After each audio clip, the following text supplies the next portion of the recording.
Rome had faced enemies before. It had fought tribes, kings, and rival cities. It had been tested by swords, by ambition, and by fear. But there was one moment in its history when the future of Rome seemed ready to break apart under the weight of a single man. One commander, one enemy who did not just threaten Rome's armies, but Rome's belief that it could not be beaten. His name was Hannibal Barca, and for years he carried war into the heart of Italy so violently, so brilliantly, and so relentlessly that an entire civilization began to imagine the unthinkable. Not that Rome might lose a battle, but that Rome itself might die. This was not a simple clash of armies. This was a struggle between two rising superpowers, two worlds built on pride, trade, conquest, and revenge. On one side stood Rome, expanding with iron discipline and endless manpower. On the other stood Carthage, rich, maritime, and powerful, a city whose merchants and generals had stretched influence across the Western Mediterranean. The First Punic War had already left deep scars. Rome had broken Carthage at sea, forced humiliating terms on it, and taken Sicily. For Carthage, the war had ended, but the hatred had not. It only changed shape. It hardened. It waited. At the center of that waiting stood a family that would shape history. The Barcas. Hannibal's father, Hamilcar Barca, was one of Carthage's great commanders, a man who refused to accept defeat in spirit, even after defeat in war. According to ancient tradition, when Hannibal was still a boy, his father brought him to an altar and made him swear an oath of eternal hostility toward Rome. Whether every detail of that story is true almost does not matter, because everything Hannibal did later made it feel true. He did not merely fight Rome, he devoted himself to breaking it. After Carthage lost Sicily, Hamilcar turned to Spain, building a new Carthaginian empire there, rich in silver, manpower, and opportunity. After his death, the work passed first to his son-in-law, Hasdrubal the Fair, and then to Hannibal. He was still young when he took command, but youth did not weaken him. It sharpened him. He had grown up among soldiers. He knew the languages of different peoples, the value of speed, the power of surprise, and the importance of loyalty. He could endure hardship beside his men, and he could inspire them to follow him into places where sane armies would never go. Even his enemies would later admit his greatness. What made Hannibal especially dangerous was not only courage, but control. His army was not a single people with one language and one tradition. It included Africans, Iberians, Gauls, Numidians, and others drawn from Carthage's vast world. Most commanders would have struggled simply to keep such a force together. Hannibal turned diversity into strength. He used different troops for different purposes, matched cavalry against weakness, placed hard infantry where pressure would peak, and built trust by sharing danger rather than hiding behind rank. His men marched with him through freezing mountain passes and into the heart of enemy territory, because he had convinced them that impossible things could be done. The spark came in Spain, at the city of Saguntum. Rome claimed it as an ally. Hannibal saw it as a challenge standing inside his sphere of influence. When he attacked the city, both sides understood what it meant. This was not a border dispute. This was the road back to war. Saguntum fell after a brutal siege, and Rome demanded Hannibal be handed over. Carthage refused. In 218 BC, the Second Punic War began. If Hannibal had chosen the obvious path, history might remember him differently. He could have fought Rome in Spain, or challenged Roman power at sea, or waited for Carthage to rebuild. Instead, He imagined something far more dangerous. He would not wait for Rome to come to him. He would invade Italy itself. He would drag the war over mountains, through rivers, across hostile lands, and into the homeland of the Republic. It was a plan so bold it almost sounds insane. To reach Italy by land, he would have to march from Spain, cross the Pyrenees, cross southern Gaul, cross the mighty Rhone, and then somehow force an army over the Alps, one of the most brutal natural barriers in Europe. No commander had ever attempted anything on that scale for that purpose. Hannibal did not care what had never been done. He cared about what might work. He set out with tens of thousands of infantry, cavalry, and war elephants, not just as a general moving troops, but as a gambler pushing everything onto one impossible throw. The march was savage from the beginning. Tribes attacked, men deserted, rivers swallowed supplies, every mile cost blood. By the time he reached the Rhone, Roman forces were already moving to stop him, but Hannibal moved too quickly. He crossed before they could trap him. Then came the Alps. The Alpine crossing became legend because it deserved to. Cold, hunger, rock slides, ambushes, narrow paths hanging over death, exhausted animals, and terrified men struggling through snow and ice with an entire army at their backs. Ancient writers described soldiers slipping from mountain tracks into oblivion, pack animals crashing into ravines, and local tribes striking at the column whenever weakness appeared. Hannibal himself is said to have ridden among the men, encouraging them, pointing ahead to Italy, promising that below those peaks lay the land where Rome could be humbled. Whether every dramatic detail survived untouched through history, the truth remains stunning enough. He did it. He brought an army over the Alps and into Italy. He emerged battered, cut down in numbers, but alive and dangerous. Rome had not expected an enemy at its gate in that form. Suddenly the war was no longer far away. It was here. The Roman Republic responded the way Rome always did. It raised armies. It trusted in numbers, discipline, and the certainty that invaders would eventually be crushed. But Hannibal was not a raider. He was one of the greatest battlefield minds of the ancient world. At the river Trebia, in the freezing winter of 218 BC, he showed Rome exactly what kind of war this would be. He lured Roman forces into attacking when they were cold, wet, hungry, and angry. He concealed troops in ambush. He used cavalry with devastating effect. When the trap closed, Roman confidence shattered into chaos. Thousands died. It was not just a defeat. It was a warning. Hannibal had crossed into Italy, and he was better than the men sent to stop him. And the horror for Rome was not only in the defeat itself, but in the message beneath it. Hannibal was reading Roman habits almost before the Romans themselves understood them. He knew their pride. He knew their aggression. He knew how badly their commanders wanted glory, and how quickly that desire could become a weakness.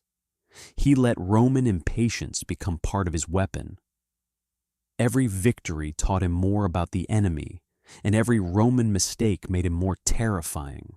Still, Rome fought on. It always did. In the spring of 217 BC, another Roman army pursued Hannibal through Etruria. The Carthaginian commander moved with deliberate cruelty, ravaging the countryside, drawing the Romans forward, making them feel the need to act. Then, near Lake Trasimene, he prepared one of the greatest ambushes in military history. In the morning mist, with hills and woods hiding his troops, Hannibal allowed the Roman column to march into a killing ground. The Romans realized too late that they were surrounded.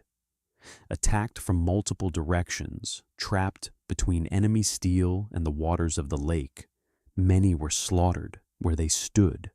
Others fled into the shallows and drowned under the weight of armor.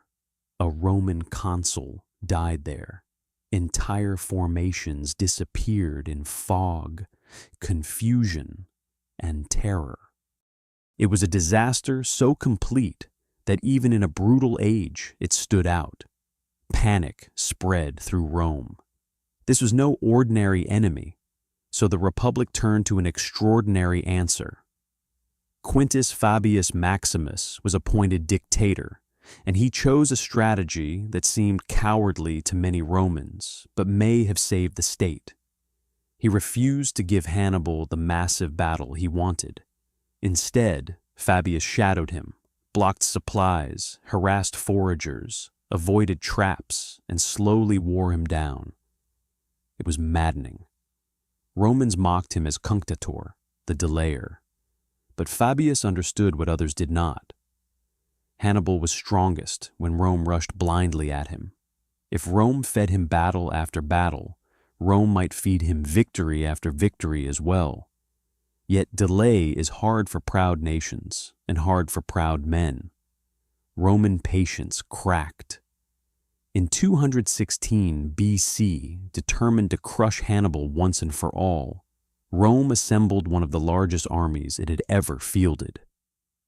Perhaps around 80,000 men, a massive force by ancient standards, marched to face Hannibal near the town of Cannae in southeastern Italy. Rome believed sheer strength would finally overwhelm him. It believed this nightmare could be ended in one gigantic collision. Hannibal believed something else. He believed he could destroy them. What happened at Cannae became the battlefield masterpiece by which generals would measure genius for the next 2,000 years. Hannibal placed his center forward in a curved line and filled his wings with his best African infantry. His cavalry stood ready at the flanks. When the Romans attacked, their huge infantry mass surged ahead, driving into the Carthaginian center. To Rome, it looked like progress. It looked like the enemy line was bending, collapsing, giving way. But that bend was part of the design. Hannibal's center slowly retreated in control, drawing the Romans deeper inward, compressing them tighter and tighter into a crowded killing space. Then the trap snapped shut. On the wings, Hannibal's hardened infantry wheeled inward against the Roman flanks. His cavalry smashed the Roman horse, drove them from the field, and attacked from the rear. The Roman army, one of the greatest Rome had ever assembled, was surrounded. Front, sides, rear. There was no room to maneuver, no room even to swing a sword properly. Men were crushed together, suffocating in heat, dust, panic, and blood. The slaughter lasted for hours. Ancient sources give different numbers, but all agree on one point. It was catastrophic. Tens of thousands of Romans died in a single day. Consuls, senators, officers, veterans, citizens, allies. An entire generation seemed to vanish into the red earth of Cannae. Even the survivors carried scars that would outlive the war. Men escaped those fields stunned, deafened, coated in dust and blood, speaking of comrades crushed so tightly together they died without being able to fall. Some had watched officers vanish under the pressure of bodies. Some had thrown away shields just to breathe. At Cannae, Rome did not simply lose soldiers. It lost certainty. The Republic had always believed that enough courage and enough manpower could grind down any opponent. Hannibal turned that confidence into a weapon against them. Few defeats in history have carried such psychological force. Cannae was more than a military victory. It was a vision of Rome's mortality. News reached the city like a funeral bell. Families waited for names that never stopped coming. Political leaders feared revolt among allies, panic in the streets, collapse from within. Some advised negotiation. Some believed all was lost. But Rome did not surrender. That may be the most important fact of all. Hannibal had broken Roman armies, but Rome as a political organism remained alive, disciplined, and stubborn beyond reason. And here the great question rises, the question asked for over 2,000 years. After Cannae, why did Hannibal not march straight on Rome and end it? Ancient voices argued about it even then. One of his own officers supposedly said that Hannibal knew how to win victories, but not how to use them. Yet the answer is more complicated than any famous line. Hannibal had won a battle, not a magical key to the city. Rome still had walls, reserves, garrisons, and the ability to raise more armies. Hannibal did not have heavy siege equipment for an assault on such a massive urban center. His army had marched, fought, bled, and survived by movement and brilliance, not by long siege operations against one of the strongest cities in the Mediterranean. He also expected something else, that Rome's Italian allies would now defect in large numbers, that the Roman system would crack under the shock, and that victory would come not through one desperate assault, but through political collapse. The city answered the crisis with harsh discipline. There were no peace envoys sent to beg Hannibal for mercy. Romans forbade public mourning beyond strict limits, so grief would not consume the state. Defeatist talk was treated like treason. New armies were organized even while the dead were still being counted. The Republic showed the world a frightening truth about itself. It could absorb horror and continue functioning. That ability, more than walls or swords, was one of Rome's greatest defenses. Some allies did turn. Capua, one of the greatest cities in Italy, joined him. So did others in the south. Macedon would later make an alliance with Carthage. Sicily wavered. For a moment, the Roman network truly trembled. Hannibal had not just invaded Italy, he had begun to peel away the structure of Roman power from the inside. But the collapse he needed never fully came. Many Latin allies stayed loyal to Rome despite everything. Some feared Rome's revenge. Some doubted Hannibal's staying power. Some were bound by habit, interest, or survival. Rome's grip, though strained, did not break. Hannibal understood all this, and that may be part of the tragedy of his campaign. He was not blind to strategy. He knew that destroying Rome meant more than winning set battles. It meant unraveling a political machine that connected city, colony, ally, and army into one fighting system. He struck at that system brilliantly, but Rome had built it with unusual depth. One alliance might crack, then another held. One army might die, then another rose. Hannibal was fighting not just legions, but an entire culture of endurance. Rome adapted. Again. It stopped playing Hannibal's game. The Republic avoided another Cannae. It relied more on Fabian caution, on attrition, on regional warfare, on persistence. It replaced lost armies with new ones. It levied teenage boys and older men. It armed slaves with promises of freedom. It squeezed resources from every corner of its system. Where another state might have collapsed from such losses, Rome turned disaster into grim endurance. It accepted pain on a scale that would have shattered weaker powers. Meanwhile, Hannibal remained in Italy, undefeated in the field for years, but increasingly trapped by success that could not finish the war. He won battles. He inspired fear. He roamed across the peninsula like a living threat, a storm that Rome could never quite catch and never quite ignore. But as the years passed, time began to work against him. Carthage did not support him at the level such a campaign required. Reinforcements were limited, inconsistent, and too often delayed by political hesitation or Roman pressure elsewhere. Hannibal had proven he could shake Rome. What he needed now was the power to break it. That power never fully arrived. Rome was also learning to strike beyond Italy. In Spain, where the war had first ignited, Roman commanders fought to cut Carthage off from its resources and manpower. One name would rise above the rest. Publius Cornelius Scipio, later known as Scipio Africanus.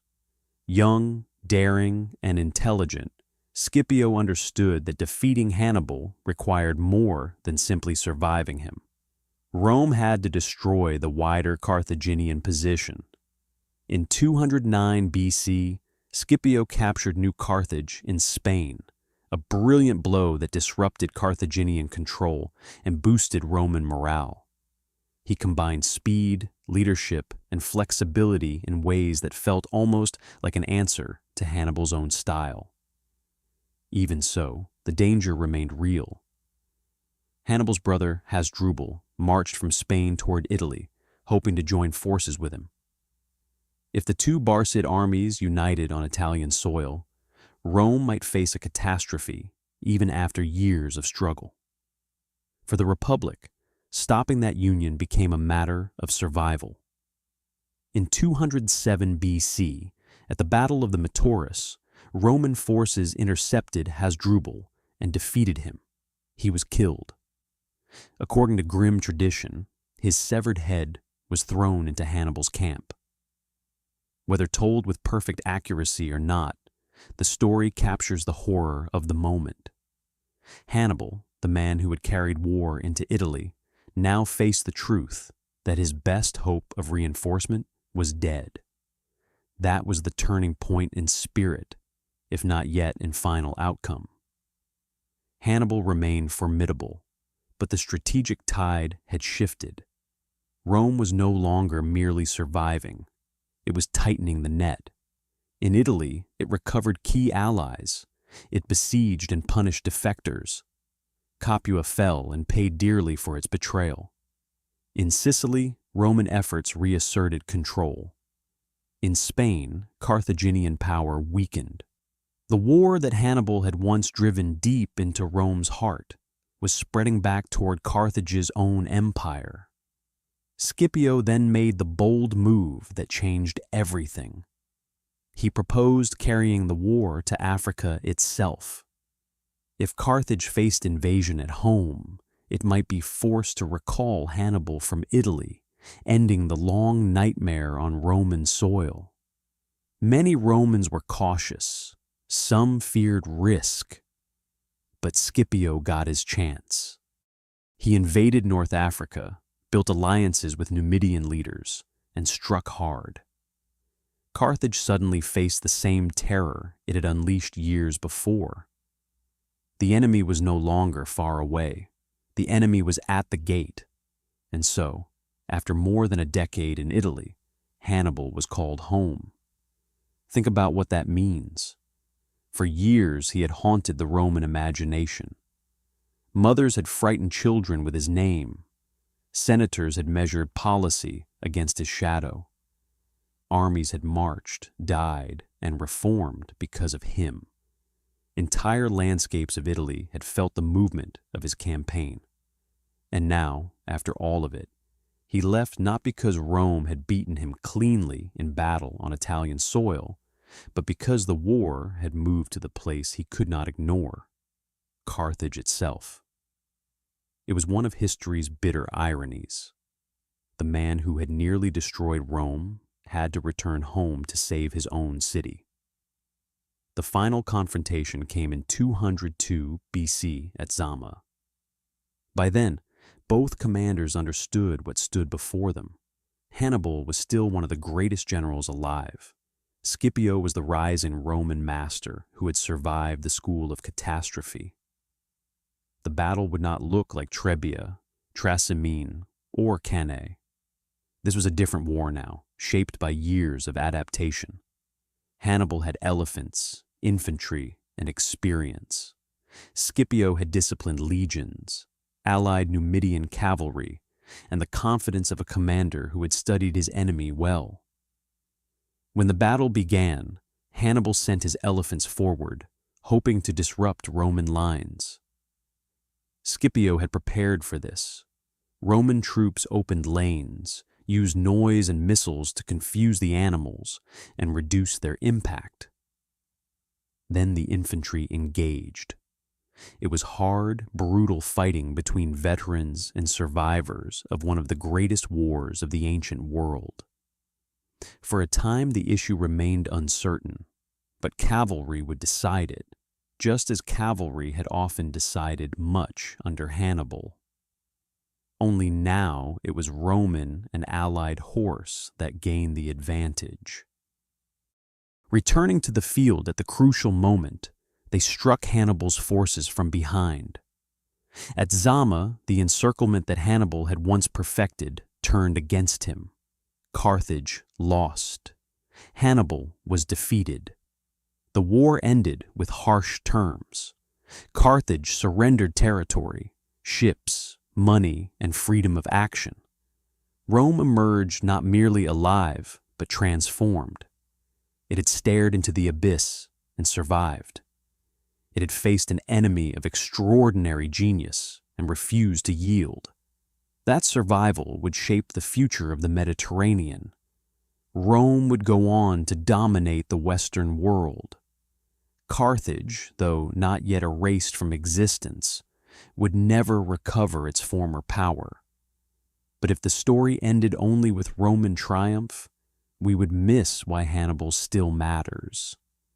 He matters because he came closer than almost anyone else to stopping Rome before it became the empire history remembers. He did not merely win battles. He exposed the fragility hidden inside Roman greatness. He showed that the Republic could be surprised, deceived, and massacred. He forced Rome to reinvent strategy under pressure. He changed how war itself would be studied for centuries. Cannae became a model of envelopment so brilliant that generals from Napoleon's age to the modern era continued to analyze it.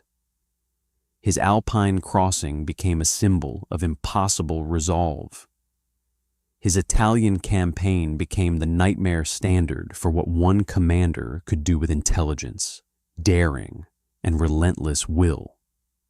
He also remains compelling because he stands at the edge of victory and defeat in a way few figures do. If more Italian allies had defected, if Carthage had sent greater support, if Rome had broken politically after Cannae, if Hasdrubal had reached him, if one or two turning points had tilted another way, the map of history might have changed completely. There might have been no Roman Mediterranean in the form we know, no Roman imperial legacy shaping Europe, law, language, engineering, and empire. History often feels inevitable when we look backward. Hannibal reminds us it never was. Yet there is another reason his story endures. It is because of the strange respect he inspired even among enemies. Roman writers feared him, hated him, and still could not deny him. They described his endurance, his tactical brilliance, his ability to command men of many peoples, and his refusal to be ordinary. He was ruthless, yes. The ancient world was full of ruthless men, but he was more than savage. He was disciplined imagination turned into military force. He could see what others thought was impossible and then force reality to follow the path he had chosen. After the war, Hannibal did not simply vanish. He became a statesman in Carthage attempted reforms, and remained dangerous enough that Rome continued to fear his influence. Eventually, he fled into exile, moving through Eastern courts while Roman power expanded across the world he had once tried to reshape. Even in exile, the shadow remained. Rome never completely forgot him. In the end, hunted and unwilling to be taken, Hannibal chose death over capture. It was a final act that fit the man history gives us: proud, defiant, and unwilling to kneel before Rome. So did Hannibal nearly destroy Rome? Yes, in the deepest sense he did, not because he burned the city or tore down its walls, but because he brought Rome to the brink of strategic, military, and psychological ruin. He shattered army after army. He filled Italy with smoke and fear.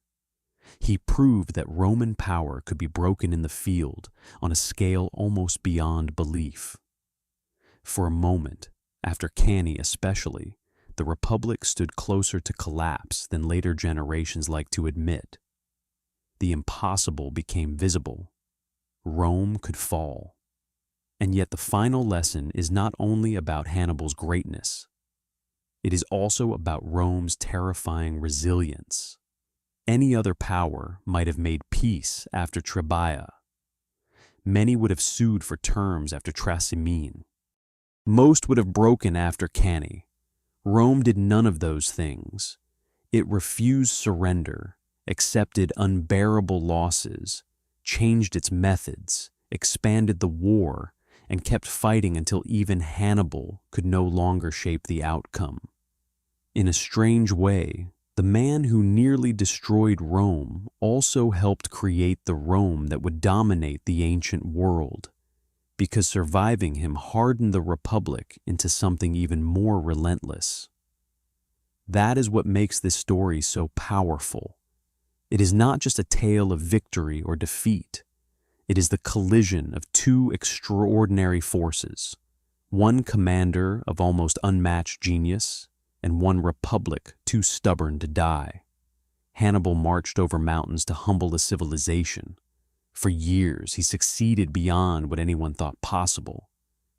He darkened Rome's horizon, broke its armies, and came closer than almost any enemy in history to changing the fate of the ancient world. But Rome endured, and because it endured, the world that followed was Roman. Still, across more than 2,000 years, Hannibal's footsteps have never fully faded. They echo in the snow of the Alps, in the mist over Lake Trasimene, in the dust and blood of Cannae, and in every historical question that begins with a simple, haunting thought. What if he had finished the job?